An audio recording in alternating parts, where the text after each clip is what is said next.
Episode 2 की शुरुआत में हम लोगों को पास्ट का सीन दिखाया जाता है, जहां पर राजा ग्रे के सामने एक बंदे को बंदी बनाकर लाया जाता है।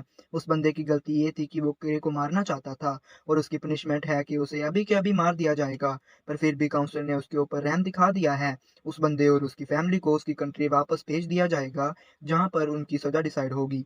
हम लोग अब देखते हैं कि उस बंदे की वाइफ और बेटा भी वहां पर होते हैं। ये देखकर वो बंदा कहने लगता है कि हाँ, ये सच है कि मैं किंग पर हमला करना चाहता था और ये मेरा खुद का फैसला था, ना कि मेरी वाइफ और मेरे बच्चे का। घर जाने से तो हम लोग काफ़ी ज़्यादा सफ़र करेंगे। आप मुझे अभी के अभी मार दो, पर प्लीज़ मेरी फैमिली को छोड़ दो। ये बात वो ग्रे से कह रहा होता है।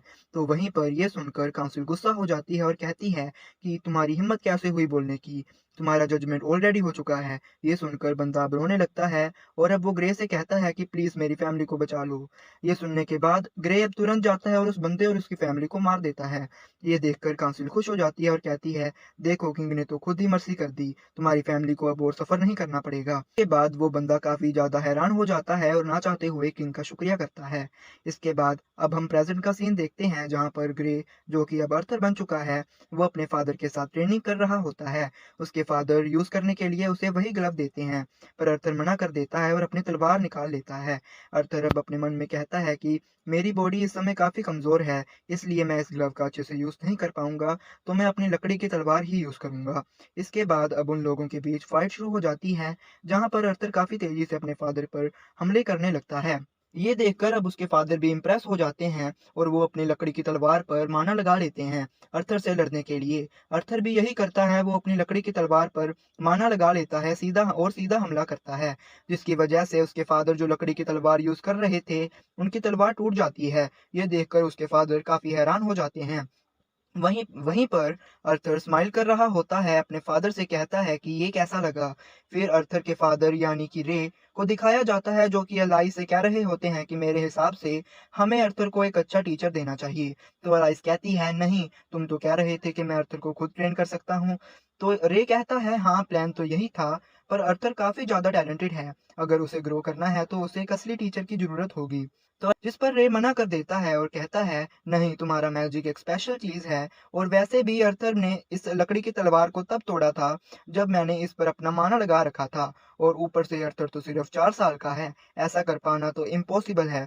तो बेहतर रहेगा कि हम लोग इसे टीचर दे दें। ये सुनकर अलाइस कहती है, नहीं, मैं अपने प्यारे बेटे को मुझसे दूर ट्रेनिंग पर नहीं भेज सकती। तो रे कहता है, लेकिन उसके फ्यूचर की तो सोचो। जिस पर अलाइस कहती है, लेकिन मैं उसके प्रेजेंट की सोच रही हूँ। क्या तुम नहीं चाहते कि वो हमारे साथ रहे? तो रे कहता है, नहीं, मैं चाहता हूँ। हम लोग अब देखते हैं कि वो दोनों अब इसी तरीके से लड़ाई करने लगते हैं, जो देखकर अर्थर के दिमाग में एक आइडिया आता है। वो अब उन लोगों से कहता है कि क्यों ना हम सब एक साथ चलें। ये आइडिया अब उसके पेरेंट्स को काफी ज्यादा पसंद आता है। वो कहते हैं, तुम तो जीनियस हो, तुमने तो काफी अच्छा आइडिया दिया है। इसके बाद वो लोग अब अपना सामान पैक करना शुरू कर देते हैं। अगले सीन में हम देखते हैं कि उन लोगों को कुछ एडवेंचरर्स मिलते हैं। तो उस पार्टी का लीडर सामने आता है। वो कहता है, हम लोग पहले भी मिल चुके हैं, पर उस टाइम पर तुम काफी छोटे थे, तो शायद तुम्हें याद नहीं होगा। तो अर्थर कहता है, नहीं, मुझे याद है, इस जिम का नाम है ट्विन होन्स। ये वही पार्टी है जिसके अंदर मेरे पेरेंट्स पहले ही हुआ करते थे। इसके बाद अब एक एक करके वो सभी अपना इंट्रोडक्शन देते हैं। उस बंदे का नाम होता है एडम और दूसरी लड़की का नाम होता है एंजेला। वो अब अर्थर को गोद में पकड़ लेती है। इस वजह से अर्थर का दम घुटने लगता है, तो एक बंदा उसे वहां से छुड़ाता है, और उस बंदे का नाम होता है डर्डन। इसके बाद अगर की नज़र ऊपर कैरेज पर जाती है, वो देखता है कि वहाँ पर एक लड़की खड़ी हुई है, जो ज़्यादा कुछ बोल नहीं रही थी। तो दूसरी लड़की उसके पास आती है और उसे बताती है कि उस लड़की का नाम है जैस्मिन और उसका नाम है हेलन। तुमसे मिलकर अच्छा लगा। इसके बाद हम लोग देखते हैं कि वो लोग अब टाउन की तरफ जाने लगते हैं। वो लोग एक चीज़ का यूज़ कर रहे होते हैं अपनी घोड़ा गाड़ी को चलाने के लिए। ये देखकर अर्थर अपने मन में कहता है कि यहाँ का ट्रांसपोर्टेशन काफ़ी सिंपल है। मेरी पुरानी जिंदगी में तो उड़ने वाली स्पेसशिप हुआ करती थी। हमें अब पता चलता है कि वो लोग एक ऐसे सिटी में जा रहे हैं जिसका नाम है साइरस। इसके बाद अब वो लोग आराम से बैठकर एंजॉय कर रहे होते हैं और ब्रेक ले रहे होते हैं। पर तभी वहां पर कुछ वुल्फ मॉन्स्टर्स आ जाते हैं और अब वो हमला करना शुरू कर देते हैं। पर तभी हम लोग देखते हैं कि वो जो एडवेंचरर्स होते हैं वो उन वुल्फ्स को काफ़ी आसानी से हरा देते हैं। एडम, जैस्मिन और बाकी सभी लोग काफ़ी ज़्यादा तेज़ होते हैं, जो देखकर अर्थर भी काफ़ी शॉक हो जाता है। वो बता रहा होता है कि एडम, हेलन और जैस्मिन ऑगमेंटर्स हैं और एंजेला और डर्डन दोनों कंजरर्स हैं। हम लोग अब देखते हैं कि सभी लोग उन मॉन्स्टर्स को काफ़ी आसानी से हरा देते हैं। ये देखकर अर्थर काफ़ी इम्प्रेस हो जाता है और कहता है कि ये लोग काफ़ी पावरफुल हैं, मुझे भी जल्दी ही इन लोगों की तरह बनना होगा। फिर हम देखते हैं कि रात हो जाती है, जहाँ पर वो सब एक साथ बैठकर डिनर कर रहे होते हैं। वहीं पर अर्थर देखता है कि उसकी मॉम को ज़्यादा भूख नहीं होती। वो खाना अवॉइड कर रही होती है, पर तभी अर्थर की मॉम देखती है कि रे के हाथ में चोट लगी है। ये देखकर वो उसे हील करने के लिए जा रही होती है। तभी सभी एडवेंचरर्स सामने आ जाते हैं। वो लोग उनकी रक्षा करने के लिए सामने आते हैं और कहते हैं, अब अपनी पावर का यूज़ करो। तो एलाइस नर्वस हो जाती है और अब अपनी हीलिंग मैजिक यूज़ करके रे को ठीक कर देती है। ये देखकर अर्थर बताने लगता है कि उस अलाइस यानी कि जो उसकी मॉम है, वो एक स्पेशल टाइप की मेज है जिसे एमिटर कहा जाता है। ये स्किल काफ़ी ज़्यादा कीमती और रेयर होती है, क्योंकि इससे लोगों को हील किया जा सकता है। इसलिए ये खास ध्यान रखा जाता है कि अलाइस हमेशा सेफ रहे। इसी ही स्किल की वजह से मेरे पेरेंट्स कंट्री से दूर रहते हैं, ताकि अलाइस की पावर सीक्रेट रहे। इसके बाद अलाइस रे को ठीक कर देती है। तो तभी एडम रे से कहता है, मैं थोड़ी देर एक्सरसाइज करना चाहता हूँ, इसलिए मैं अर्थर के साथ ट्रेनिंग करूंगा।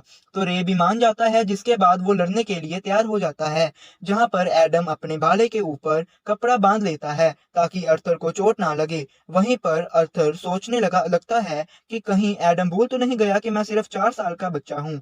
फिर भी सोचता है कि चलो थोड़ी सी पावर दिखा ही देता हूँ। इसके बाद अब एडम अपना माना यूज करके अपने वेपन को इनहेंस कर देता है, जो देखकर अर्थर सोचता है, मुझे नहीं लगता कि एडम बिल्कुल भी होल्ड बैक करने वाला है। इसलिए अब अर्थर अपने पैरों को और अपनी तलवार दोनों को ही इनहेंस कर लेता है, जिससे उसकी स्पीड तेज हो जाती है। वो एकदम से एडम के पीछे पहुंच जाता है, जो देखकर सभी काफी ज्यादा हैरान हो जाते हैं। पर तभी अचानक से अर्थर का पैर फिसल जाता है।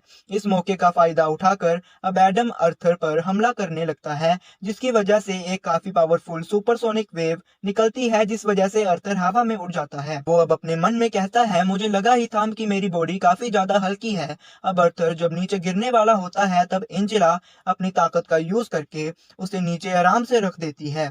वहीं अब बाकी सभी लोग एडम से कहने लगते हैं कि तुम अपनी ज्यादा पावर यूज कर रहे थे, जिस पर एडम कहता है, लेकिन अर्थर तो एक छोटा मॉन्स्टर की तरह था। वो अब रे से कहता है, तुम अपने बेटे को कौन सी ट्रेनिंग देते हो? जिस पर रे कहता है, कुछ नहीं, तुम ही देख लो। अचानक से जैस्मिन अर्थर के पास आ जाती है और उससे कहती है, तुमने अपने पैरों को कैसे इनहेंस किया? उसके चेहरे का लुक देखकर अर्थर समझ जाता है कि उसे जवाब देना ही होगा, क्योंकि बिना जवाब सुने जैस्मिन रुकेगी नहीं। तो अब वो उसे सब बता देता है। अगले सीन में हम लोग देखते हैं कि वो लोग अपनी जर्नी को वापस से कंटिन्यू करते हैं, जहां पर अर्थर सभी लोगों से काफी कुछ सीख रहा होता है। साथ में वो जैस्मिन को अपनी तेज दौड़ने वाली ताकत दिखा रहा होता है और वो भी इसे सीख जाती है। अगले सीन में हम लोग देखते हैं कि जैस्मिन अब अर्थर से कहती है, तुम्हारा आज बर्थडे है और तुमने मुझे काफी नई चीजें सिखाई हैं, इसलिए मैं तुम्हारे लिए एक गिफ्ट लाई हूँ। वो गिफ्ट में अर्थर को एक डैगर देती है, जो देखकर अर्थर भी सोचता है कि शायद जैस्मिन भी उसे पसंद करने लगी है। तभी जैस्मिन उसे बताती है कि इसके अंदर एक रोप भी लगी हुई है। ये देखकर सभी काफी खुश हो जाते हैं कि जैस्मिन इतनी फ्रेंडली हो गई है। इसके बाद वो लोग वहां से जाने के लिए तैयार हो जाते हैं। वो लोग अब जा ही रहे होते हैं, पर तभी अर्थर देखता है कि उसकी मॉम की तबीयत थोड़ी सी खराब लग रही होती है। ये देखकर अर्थर परेशान लग रहा होता है, तो उसकी मॉम उसे कहती है, चिंता मत करो, मैं ठीक हूँ। इसके बाद अगले सीन में हम लोग देखते हैं कि वो अपनी जर्नी को वापस कंटिन्यू करते हैं, जहाँ पर अचानक से उनकी कैरेज रुक जाती है। ऐसा इसलिए होता है क्योंकि वहां पर कुछ गुंडे आ जाते हैं, जो उनके रास्ते तीर मारकर रोक देते हैं। वो लोग अब और भी तीरों से हमला करने लगते हैं, पर एंजेला अपनी पावर का यूज करके सभी तीरों को दूर फेंक देती है। वहीं पर यह सब देखकर अर्थर भी थोड़ा घबरा जाता है और कहता है, ये बिल्कुल भी अच्छा नहीं है, क्योंकि इन गुंडों ने हम लोगों को पूरी तरह से घेर लिया है। अब हम देखते हैं कि वहां पर जो गुंडों का लीडर होता है, वो अपने साथी से कहता है, औरत को और बच्चे को जिंदा छोड़ दो। ये देखकर अर्थर भी सोचता है, इसका मतलब है कि हर दुनिया के अंदर बुराई होती है, इस जन्म में भी बुराई है। इसके बाद हम लोग देखते हैं कि वो गुंडे अब हमला करने के लिए नीचे उतर जाते हैं, जो देखकर एलाइस कहती है, चिंता मत करो, मैं तुम्हारे साथ हूँ। अगले सीन में हम लोग रे और उसके साथियों को देखते हैं जो अब उन गुंडों को हराने लगते हैं। वो काफी सारे गुंडों को हरा रहे होते हैं, पर इस समय वो लोग देखते हैं कि गुंडे कुछ ज्यादा ही हैं और सभी लोग अब थकने लगे हैं। तभी अचानक से गुंडे अब रे पर हमला करके उसे कैरेज पर फेंक देते हैं, जिस वजह से कैरेज भी टूट जाता है। वहीं पर हम लोग अब गुंडों के लीडर को देखते हैं जो सामने आने लगता है। ये देखकर एलाइस और अर्थर वहां से बाहर आ जाते हैं तो रे उनसे कहता है, वहां से हिलो मत, हम लोग काफी बड़ी मुसीबत में आ जाएंगे अगर इन लोगों को तुम्हारी ताकत के बारे में पता चल गया, इसलिए अपनी ताकत का यूज मत करना। जिस पर रे कहता है, जल्दी से अपनी मोम को लेकर यहाँ से चले जाओ। तो अर्थर कहता है, आप ये क्या कह रहे हो, मैं ताकतवर हूँ, मैं भी लड़ सकता हूँ।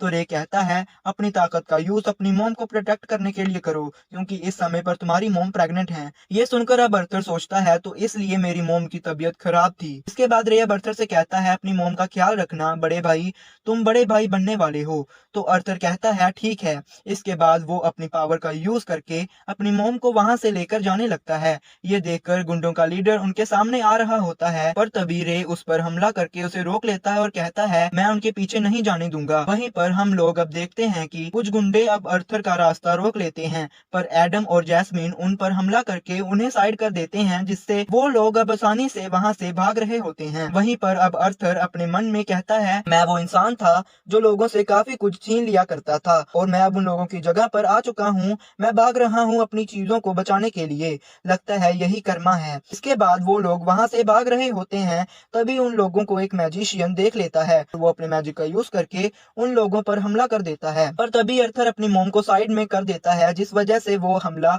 उसे ही लग जाता है और अब अर्थर नीचे जो खाई होती है उसमें गिर जाता है। गिरने से पहले अर्थर वही डैगर निकाल लेता है जो जैस्मिन ने उसे दिया था। वो कहता है, मैं नीचे गिरने से पहले तुम्हें खत्म करके ही रहूंगा। ऐसा बोलते ही वो अपने डैगर का यूज करके उस मैजिशियन के पैरों पर वार करता है और उसे नीचे खींचकर गिरा देता है। वहीं पर बाकी के सभी लोग अब अपनी मैजिक यूज करके अर्थर को बचाने की कोशिश करते हैं। उनका मैजिक वहां तक नहीं पहुंच पाता, जिस वजह से अर्थर नीचे गिर जाता है। ये देखकर अब अर्थर अपने मन में कहता है, मुझे काफी अजीब फील हो रहा है, मैंने तो कुछ भी गेन नहीं किया, पर मेरा दिल फिर भी काफी सेटिस्फाइड लग रहा है। अब मुझे समझ आ गया है कि आखिर वो बंदा मेरी पिछली लाइफ में मुझसे क्या मांग रहा था। मुझे ये भी समझ आ गया है कि आखिर मेरे पेरेंट्स क्यों रो रहे थे। वो चीज होती है खुद को सेक्रीफाइस करना अपनी फैमिली को बचाने के लिए। ऐसा करने से तुम्हारी आंखों में आंसू आ जाते हैं, क्योंकि तुम्हें पता होता है कि के बाद तुम अपने चाहने वालों को कभी नहीं देख पाओगे। तुम्हारे अंदर डर आ जाता है, लेकिन मैं तो एक बड़ा भाई बनने वाला था। ये तो काफी मजेदार होता। वहीं पर अब अर्थर अपने पेरेंट्स को रोता हुआ देखकर खुद भी रोने लगता है और नीचे गिर जाता है। अगले सीन में हम लोग फिर अर्थर को देखते हैं जो कि खाई के नीचे आ चुका होता है। वो एक घने फॉरेस्ट में फंसा हुआ होता है। वो जैसे ही उठता है उसके सामने अब वही बड़ा सा डीमन आ जाता है। वो डीमन अर्थर से कहता है, गुड मॉर्निंग अर्थर। ये देखकर अर्थर काफी हैरान हो जाता है। और यहीं पर ये एपिसोड खत्म हो जाता है। अगर आपको ये वीडियो अच्छी लगी हो तो लाइक, सब्सक्राइब और शेयर करना ना भूलें और अगली बार के लिए पीस आउट।